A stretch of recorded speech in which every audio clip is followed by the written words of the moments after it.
శాంతి.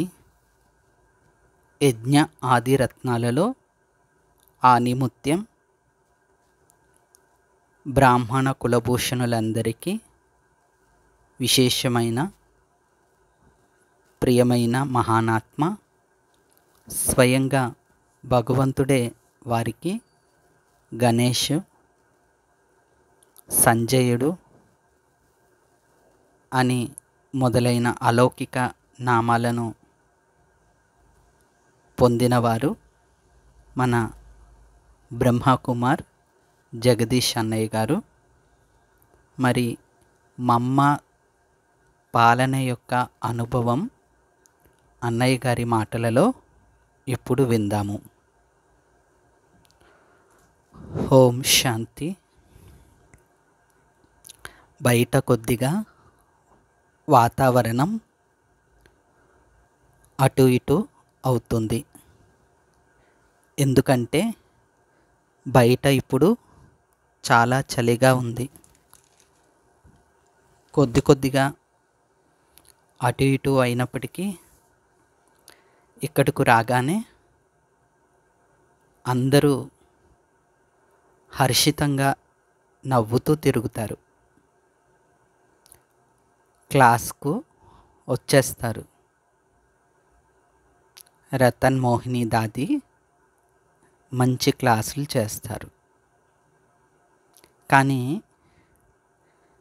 నేను ఇప్పుడు మమ్మ కోసం క్లాస్ చేస్తున్నాను. మమ్మ గురించి మీరందరూ చాలా విన్నారు. మనకు తెలుసు, కానీ ఈరోజు రతన్ మోహిని దాది నుండి రిక్వెస్ట్ చేస్తున్నాను. ఎందుకంటే మమ్మను బాబా యజ్ఞమాత అన్నారు. చిన్న వయసు కలిగిన వారైనా సరే వారి భావము ఇదే. సరస్వతి, జగదంబ, యజ్ఞమాత, ఇలా చాలా పెద్ద పెద్ద టైటిల్స్ ఇచ్చారు. మరి ఎందుకు ఇంత చిన్న వయసులో అలా పిలిచేవారు?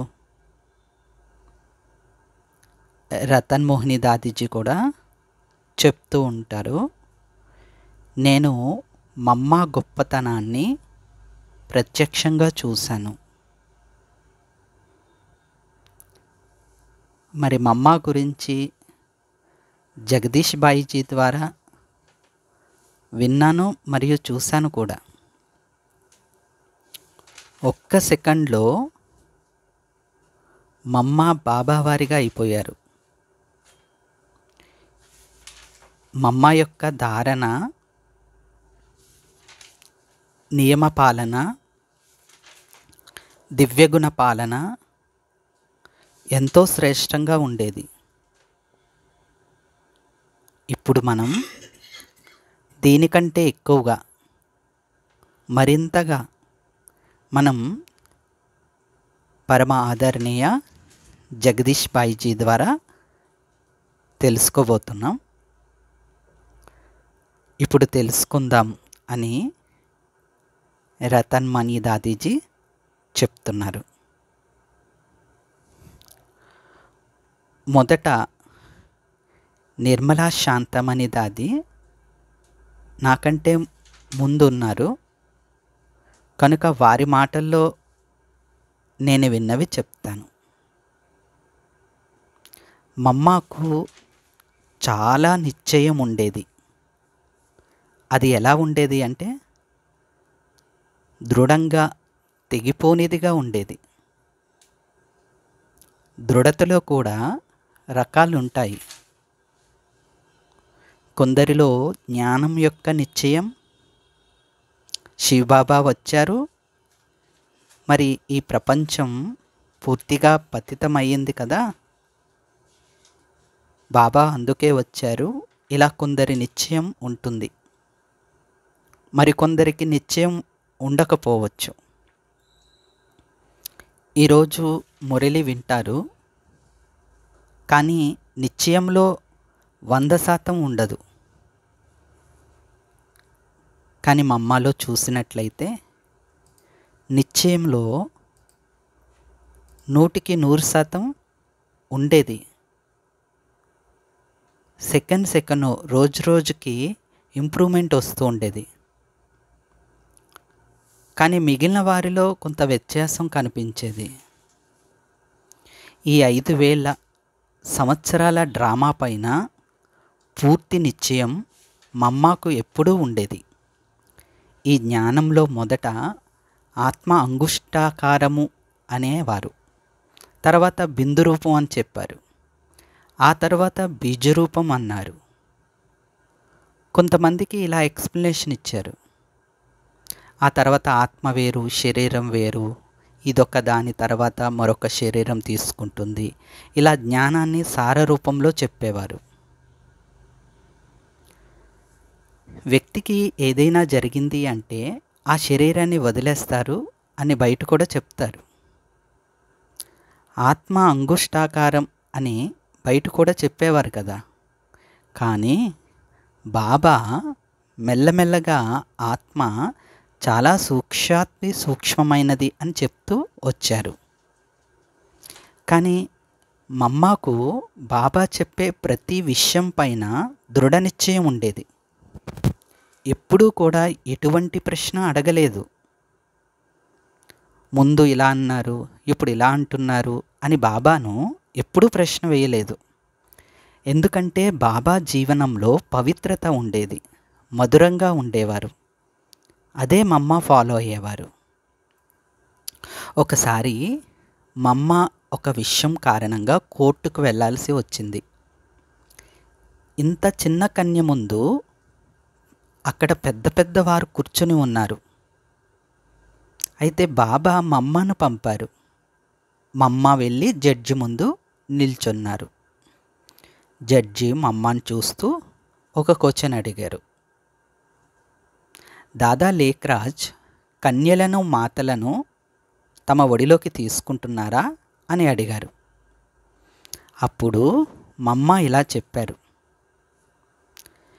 పిల్లలు తల్లి ఒడిలో ఎందుకు పడుకుంటారు?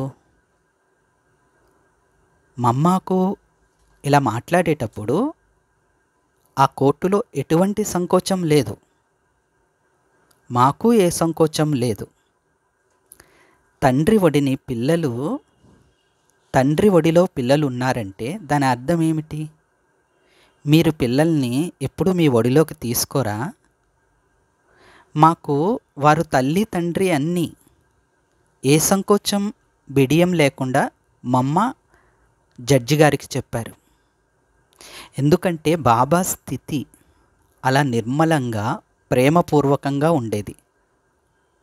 అంతే నిర్మలముగా ప్రేమపూర్వకంగా మమ్మ కూడా దృఢంగా విషయాన్ని తెలియచేశారు. వారి మీద వారి ఒడి, బాబా ఒడి అంటే మాకు స్వర్గంగా ఉండేది, స్వర్గంలో ఉన్నట్లుగా ఉంటుంది అని జడ్జికి శక్తిశాలిగా నిశ్చయంగా చెప్పారు. అంతే దృఢంగా నిలబడ్డారు. ఇది మమ్మ యొక్క అద్భుతమైన అఖండమైన గుణం. సంపూర్ణం శక్తితో నిండుగా ఉండేవారు. మమ్మ అచలముగా ఉండేవారు. వారి జీవితంలో ఎప్పుడు ఇలా నేను చూడలేదు. వారి నిశ్చయము అటు ఇటు కావటము, ఇదేంటి సంపూర్ణ పవిత్రంగా ఎలా అవుతారు, ఇలా ఉండేది కాదు. బయటవారు వారికి అక్కడివి ఇక్కడివి తెలియచేసేవారు. కానీ మమ్మ అఖండ నిశ్చయం కలిగి ఉండేవారు. మనుష్యులు చెప్పేవారు ఇలా ఉంటే ప్రపంచం ఎలా నడుస్తుంది అని. కానీ మమ్మతో గట్టిగా అరిచి చెప్పలేకపోయేవారు. మమ్మ మాట్లాడుతూ ఉండేవారు, మీరు లడ్డూ తినకుండానే రుచి ఎలా తెలుస్తుంది? ఒకసారి వికారాల్లోకి వెళ్తే తెలుస్తుంది కదా అని అనేవారు. మీరు చెయ్యి కది లభించకుండా చెప్పండి అనేవారు. ఇంకా ఇలా అనేవారు, మీరు వికారాలలోకి వెళ్ళి ఏమి సాధించారు అని చెప్పండి. వికారాల్లోకి వెళ్ళి మీరేం సాధించారు ఇలా అడిగేసరికి బయటవారు ఎటువంటి సమాధానం చెప్పలేకపోయేవారు. కొందరు ఎలా మాట్లాడేవారంటే, ఒక్కోసారి ఇలా అనేవారు, మీరొకసారి వికారాల్లోకి వెళ్ళి చూడండి అనేవారు. అంతే, మమ్మ వారికి సూటిగా సమాధానం చెప్పేవారు. బాబా చెప్పేవారు, వీరు జగదంబ సరస్వతి తల్లి అనేవారు. ఇంకొక విషయం, మేమందరం షికారుకు వెళ్తూ ఉండేవాళ్ళం. బాబా పిల్లలను తీసుకెళ్ళేవారు. కొందరైతే ఆగిపోయేవారు. అక్కడ చిన్న చిన్న కర్రలు కాలిపోయి చల్లారిపోయి ఉండేవి. వీటన్నింటినీ అందరం ఒకటిగా చేసేవారిమి. అక్కడ ఋషికులానికి చెందినవారు వారి యజ్ఞానికి ఆ పుల్లల్ని తీసుకెళ్ళేవారు. బాబా అందరినీ ఒకటిగా చేసి తీసుకురమ్మన్నారు. వెళ్ళే మార్గంలో బాబా నాతో అన్నారు, మీకు జగదంబకు హారతి ఇవ్వడం తెలుసా అని అడిగారు. అప్పుడు నేను ఇది భక్తి మార్గం యొక్క విషయం అని మర్చిపోయాను. నేనేమో భక్తి మార్గం యొక్క అన్ని విషయాలు మర్చిపోయాను. అక్కడ యజ్ఞం తర్వాత ఆ బూడిదను తీసుకునేవారు, అక్కడ అగ్నిని రగిల్చేవారు. బాబా ఏం చేయాలనుకున్నారో ఆ కర్రలను గురుకులానికి చెందినవారు వాటిని సమిధులను అంటారు కదా, ఆ బూడిదను తీసుకుని మనమేం చేసుకుంటాం? మనకేమి జ్ఞానరత్నాలు లభిస్తున్నాయి? ఆ కర్రలన్నీ తీసుకువెళ్ళి మమ్మ పాదాల ముందు పెట్టి అగ్నిని తయారు చేయండి అని బాబా అన్నారు. ఋషి పిల్లలు మనందరం ఏం జరుగుతుందో చూడాలని ఎదురు చూస్తూ ఉన్నాం. బాబా కూడా వెనుకగా ఉండి చూస్తూ నవ్వుతూ ఉండిపోయారు. ఒక చిన్న పాట పాడారు. మమ్మ ఒక చిన్న మధుర దరహాసం, చిరునవ్వు నవ్వారు. మమ్మ బాబా ఎప్పుడూ కూడా గట్టిగా నవ్వేవారు కానే కాదు. చిన్న చిరునవ్వు అంతే, ఖుషీగా చూసేవారు. మమ్మకి హారతి ఇచ్చాం. ఒకసారి పెద్ద వర్షం పడుతుంది. పిల్లలారా కొద్దిగా ఆలోచించండి. మమ్మ సేవ చేసి ఇక్కడికి రాబోతున్నారు. మమ్మ ఈ జగత్తుకే అంబ. అలాంటి వారు వర్షంలో రావాలా? మరి కారులో నుండి దిగి ఇక్కడికి ఎలా రావాలి? ట్యాక్సీలో రావాలన్నా తడిచిపోతారు కదా. వారు జగదంబ. అలాంటి వారిని వర్షంలో గొడుగు పట్టుకున్న వారు కూడా తడిచిపోతారు. వారికి కూడా ఎంతో గౌరవాన్ని బాబా ఇచ్చేవారు. వెంటనే బాబా చెప్పారు, చిన్న సోఫాలాగా తయారు చేసి వారు నడిచే దగ్గర పరచండి అని అన్నారు. వాటిపైన పెద్ద గొడుగు తయారు చేయమన్నారు. మమ్మ ఉదయాన్నే వస్తారు. ఎలా తయారు చేసేది? తయారు చేసేవారు అలా వీలు పడదు అనేశారు. బాబా అన్నారు, మీ ప్రయత్నం మీరు చేయండి, నేను చేయగలను బాబా అని నేను చెప్పేశాను. అంటే జగదీష్ అనే చెప్పారు, నేను చేస్తాను బాబా అని. బాబా అన్నారు, మీరు కార్పెంటర్ అయితే కాదు కదా. బాబా చెప్తే అది జరగాల్సిందే. రాత్రంతా మేల్కొని కర్రలతో గొడుగులాగా చేయాలి. ఎలా అని ఆలోచించాను. నేను ఒక వ్యక్తితో ఇలా చెప్పాను, మీరు రాత్రి మేల్కొని వర్క్ చేయండి, మీకు కావలసినవన్నీ నేను తెస్తాను, మేమందరం ఉన్నాము అని చెప్పాను. అయినప్పటికీ కూడా వారు కుదరదు అనేశారు. మేమైతే చేయటం మొదలుపెట్టేశాం. పెద్ద పెద్ద లావుగా ఉన్న కర్రలతో చేయటం మొదలుపెట్టాం. ఆ వ్యక్తి ఎవరినైతే నేను అడిగానో ఆ వ్యక్తి అది చూసి జరగండి జరగండి, ఇదంతా మీ వల్ల కాదు అంటూ ఆ వ్యక్తి నేనే చేస్తాను, లేదంటే మీరు పూర్తి అడవిని మొత్తం వాడేస్తారు అని తెల్లవారేసరికి పందిరి తయారు చేసేశారు. చూడండి బాబా శిక్షణ ఎలా ఉంటుందో, బాబాకు మమ్మ పట్ల భావన ఎంత ఉండేదో. బాబాకు మమ్మ పట్ల భావన, మాటలు ఎంతో గౌరవపూర్వకంగా ఉండేవి. పవిత్రత అంటే అర్థం కేవలం బ్రహ్మచర్యమే కాదు, మనసు వాచ కర్మలు కూడా పవిత్రంగా ఉండాలి. మమ్మ వెళ్ళేటప్పుడు వారిని అబూ రోడ్డు వరకు వదిలిపెట్టేవారు. ఎటువంటి నెగిటివ్ సంకల్పాలు ఉండేవి కాదు. ఏ వయసు వారైనా సరే మమ్మ ముందుకు వచ్చారు అంటే అమ్మా అమ్మా అని అనేవారు. వారు ఇంత శుద్ధ సంకల్పాలతో ఉండేవారు. అంటే మమ్మ ముందుకు వచ్చేసరికి ప్రతి ఒక్కరిలో శుద్ధ సంకల్పాలు ఉద్భవించేవి. మరి ఒకసారి కొందరు ధార్మిక నేతలు అంటే మత గురువులు మన ఆహ్వానంతో ఇక్కడికి వచ్చారు. వారి పుస్తకాలు మంచిగా నడుస్తూ ఉండేవి ఆ రోజుల్లో. వారు మమ్మ ముందుకు వెళ్ళిన వెంటనే చేతులు జోడించి సాష్టాంగ నమస్కారం చేస్తూ అమ్మా అమ్మా తల్లి అంటూ ఉండేవారు. మమ్మ మన సంస్థకు ఒక ఉదాహరణమూర్తిగా ఉండేవారు. షోకేస్లో పీస్ వలె ఉండేవారు. ఈ సంస్థ గురించి చెడుగా చెప్పాలనుకునేవారు కూడా మమ్మ ముందుకు రాగానే వారి నోరు మూతపడిపోయేది. అమ్మా అమ్మా అని అంటూ ఉండిపోయేవారు. అదేమి ఇంద్రజాలమో తెలియదు, మమ్మ ముందుకు వచ్చేసరికి వంగిపోయేవారు అంతే.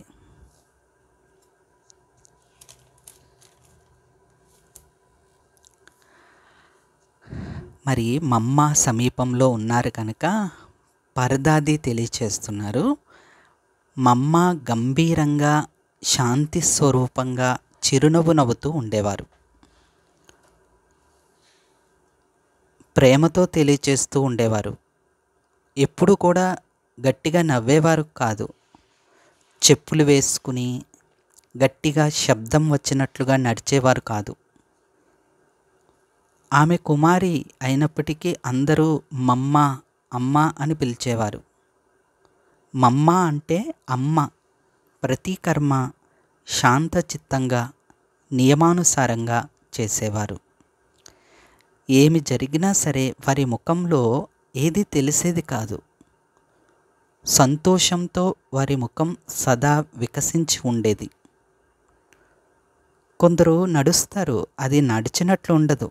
శబ్దం లేకుండా నడవలేరు, మొత్తం శబ్దం అవుతూ నడుస్తూ ఉంటారు.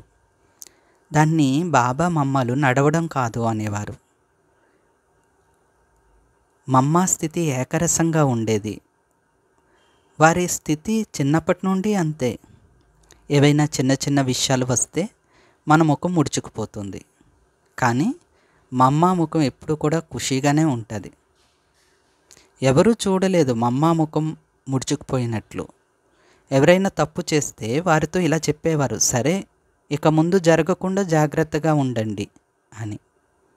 వారి పురుషార్థం చాలా న్యాచురల్గా ఉండేది, హఠంగా ఉండేది కాదు. మమ్మ బాబా ఏది చెప్తారో అది చేసి చూపించేవారు. వారి పురుషార్థం చాలా సహజంగా ఉండేది. వాటిని జస్టిఫై చేసేవారు కాదు, నిరూపించేవారు కాదు. బాబా శిక్షణాదాత కనుక వాటిని అర్థం చేసుకుని వెళ్ళిపోతూ ఉండేవారు.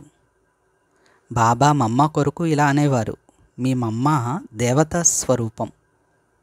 మమ్మ బాబా శిక్షణలను ప్రాక్టికల్లో చేసి చూపించారు. మనం జగదంబ కొరకు సాక్షాత్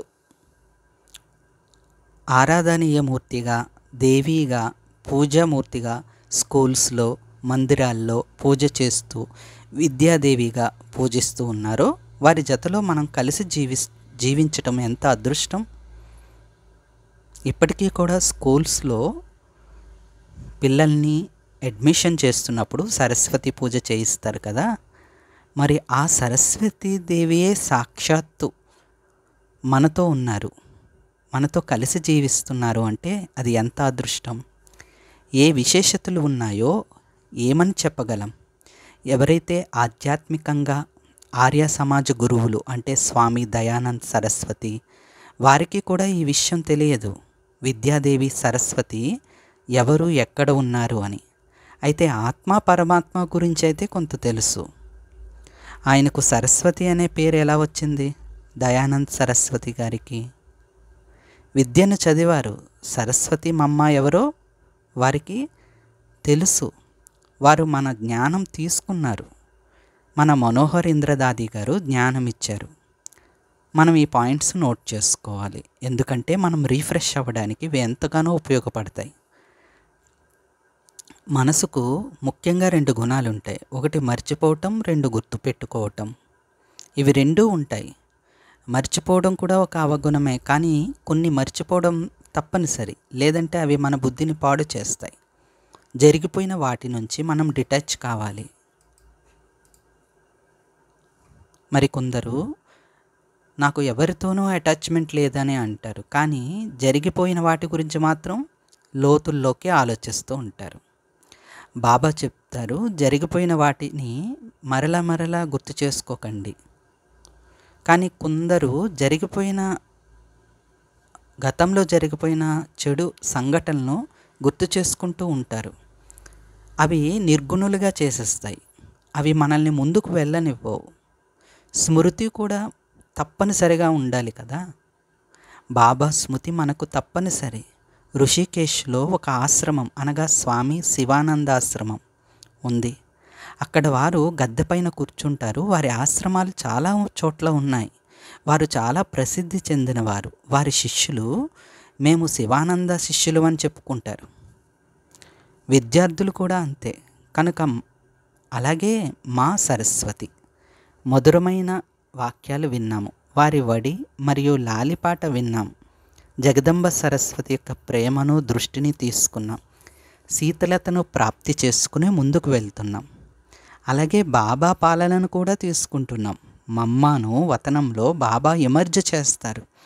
ఎన్నో మాటలు మాట్లాడుతూ ఉంటారు, వింటూ ఉంటారు. ఎలాగైతే పెద్ద బిజినెస్ మ్యాన్ మాటలు విలువైనగా ఉంటాయో అలాగే మమ్మ విశేషతలను ఎన్నని చెప్పగలం. అలాగే మన మధ్యలో మనోహరీంద్రదాది కూడా ఉన్నారు. వారి ద్వారా మమ్మ విశేషతలు కొన్ని విందాం. ఎందుకంటే వీరు మమ్మాకు సమీపంగా ఉండేవారు. మమ్మ గురించి వినడానికి వచ్చాను కానీ వినిపించడానికి రాలేదు. జగదీష్ అన్నయ్య గారు చెప్తున్నారు కదా, జగదీష్ బాయ్ అంటారు, మీరు ఓల్డ్ ఈజ్ గోల్డ్. బాయిజీ చెప్తున్నారు, ఢిల్లీలో ఒక వ్యక్తి ఉండేవారు. ఆ వ్యక్తి ఒక సోదరిని చాలా డిస్టర్బ్ చేస్తూ ఉండేవారు, విసిగిస్తూ ఉండేవారు. పవిత్రత కొరకు చాలా గొడవలు జరుగుతూ ఉండేవన్నమాట. ఆ సోదరిని కొడుతూ ఉండేవారు కూడా. ఇంటి నుండి వెళ్ళిపోమనేవారు. చుట్టుపక్కల వారితో చెప్పిస్తూ ఉండేవారు, వీరు బ్రహ్మకుమారి ఆశ్రమానికి వెళ్తున్నారు, పిల్లలను పట్టించుకోరు, ఇంట్లో పనులు ఏమీ చేయరు, ఇలా అన్నీ చెప్తూ ఉండేవారు. నిజమైనవి చెప్పేవారు కాదు. ఆమెను బయటకు పంపేశారు. వారు వెళ్ళి ఒక మహిళా ఆశ్రమంలో చేరారు. అయితే ఢిల్లీ రజోరీ గార్డెన్లో మమ్మ ఉన్నారు. ఈ సోదరిని మమ్మ చెంతకు తీసుకువెళ్ళాను. వారి భర్త వచ్చి చాలా పెద్ద గొడవ చేశాడు. ముందు మీ మమ్మను పిలవండి, ఈరోజు ఏం జరిగినా సరే నేను ఏదో ఒకటి తేల్చుకునే వెళ్తాను అన్నాడు. అన్ని వైపులకి వెళ్ళి వెతుకుతున్నాడు. ఆఖరికి మమ్మ చెంతకు వెళ్ళారు. మమ్మ కూర్చుని వెంటనే మమ్మ కూర్చుని లేచి మమ్మ కూర్చున్న కుర్చీని ఖాళీ చేసి, రా బిడ్డ వచ్చి కూర్చో అన్నారు. వారు వచ్చి మమ్మను చూడగానే అతను ఎవరైతే గొడవలు చేశాడో అతను మమ్మను చూడగానే మా తల్లి తల్లి అంటూ కాళ్ళ మీద వాలిపోయారు. మమ్మ ప్రేమగా దృష్టినిచ్చారు. వారిని ఏం బిడ్డ వచ్చావు చెప్పు అన్నారు. ఏం లేదమ్మా అన్నారు. ఆగ్రహంగా వచ్చిన వారు ప్రేమను నింపుగా చేసుకుని మమ్మ నుండి టోలీ తీసుకుని వెళ్ళిపోయారు. ఈ బ్రహ్మకుమారిలు మంచివారు కాదు, మమ్మ చాలా మంచివారు అని చెప్తూ ఉండేవారంట. మమ్మలో ఒక అయస్కాంతపు పవర్ ఉండేది. వారి నడవడికలు, మాట చాలా అద్భుతంగా ఉండేవి. వారి వ్యవహారంలో మనకు మాతృత్వం కనిపించేది. అమ్మ అనిపించేవారు. ఏ వయసు వారైనా సరే వారిని మమ్మ అని అనేవారు. యోగి జీవితంలో ఎలా ఉండాలి అని మమ్మను చూసి మనం తెలుసుకోవచ్చు. యోగి జీవితంలో మమ్మ ఒక వజ్రం. కొందరు బాబాను నింద చేసేవారు. అది ఒక వ్యక్తికి ఇరిటేషన్గా అనిపించేది మాట. కానీ మమ్మ అందరికీ రోల్ మోడల్గా ఉండేవారు. అప్పుడు ఆ వ్యక్తి మమ్మలోని వ్యక్తిత్వం, నిరాడంబరత, నమ్రతతో చూసి నేర్చుకునేవారు. మమ్మ లోపల బయట చాలా స్వచ్ఛంగా ఉండేవారు. విశేషతలు, గుణాలు చూసి నేర్చుకోవాలంటే మమ్మ ఒక రోల్ మోడల్. ఒక ఈవెంట్ గురించి మీకు చెప్తున్నాను. అది కూడా అమృత్సర్లో. అయితే అక్కడ చాలా గొడవలు జరుగుతూ ఉండేవి. ఈ సంఘటన మీకు చెప్తున్నాను. ఒక గ్రూప్ తయారైపోయింది. వాళ్ళు ఏమి చేయడానికైనా రెడీగా తెగించి ఉన్నారు. వారి డిమాండ్ అయితే బ్రహ్మకుమారీలు అమృత్సర్ విడిచి వెళ్ళిపోవాలి అని. అయితే జగదీష్ భాయ్ అన్నయ్య చెప్తున్నారు, నేను బ్రిజ్మోహన్ భాయ్ వారి లౌకిక పిత ఉదయాన్నే బయలుదేరి అమృత్సర్కు వెళ్ళాం.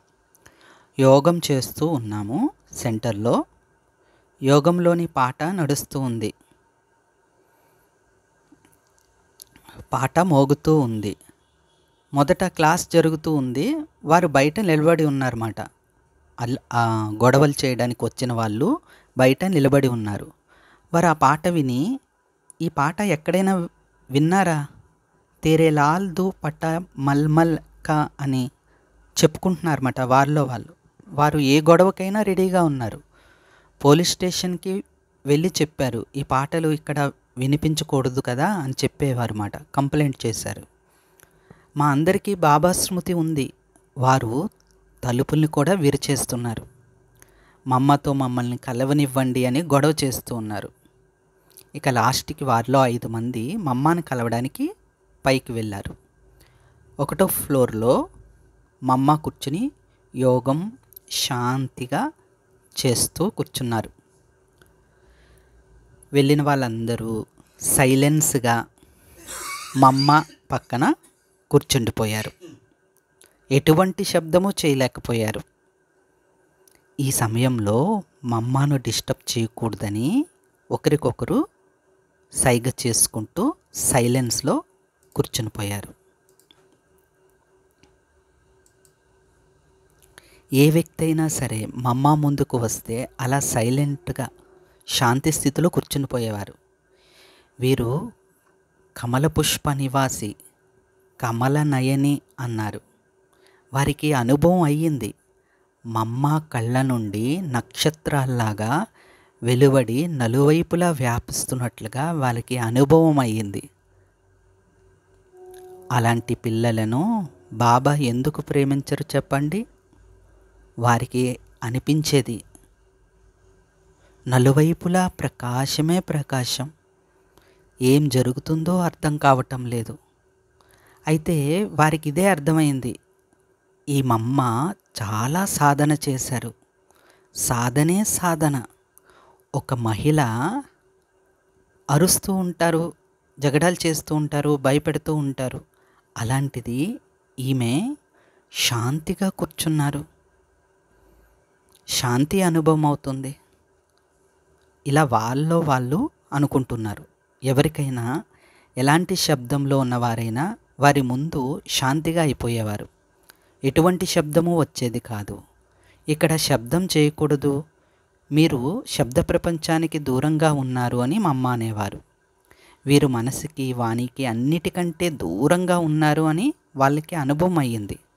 ఎలా అయితే ధార్మిక నేతలు, ఋషుల ముందు నెమళ్ళు, పక్షులు కూడా అలా ఉండిపోతాయో అలాగే శత్రువులు కూడా వారి ముందు కూర్చుండిపోయేవారు. శంకర్జీకి కూడా చాలా మహిమ ఉండేది కదా.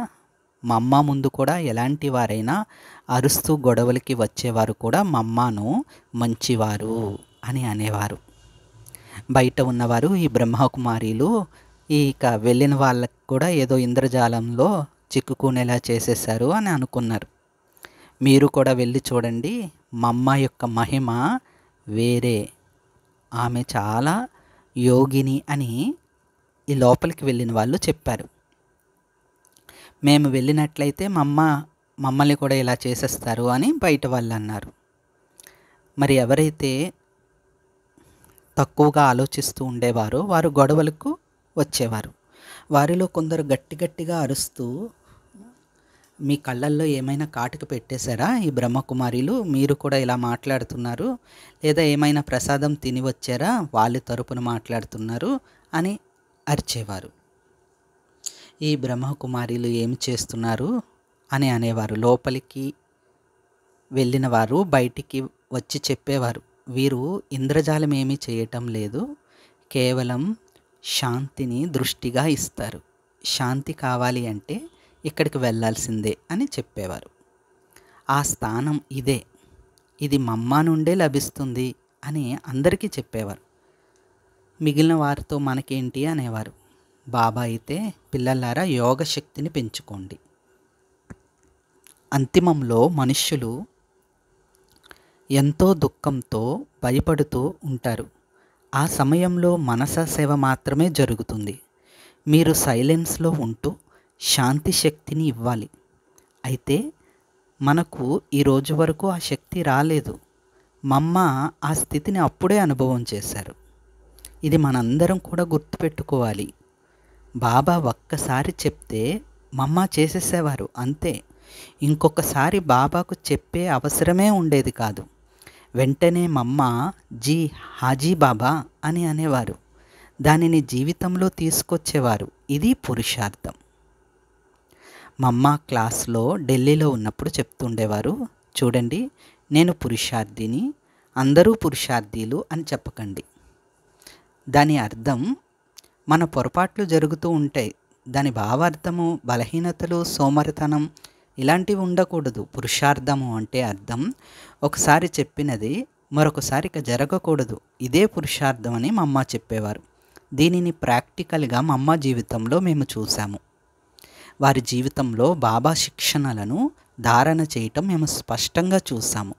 బాబాకు సమీపంగా ఎలా వచ్చారు, వారి ధారణలు ఎంతవరకు వారి జీవితంలోకి తీసుకుని వచ్చారు అన్నది మేము చూసాం. సంస్కారం మార్చుకోవాలనుకున్నా మార్చుకోలేకపోతున్నాం.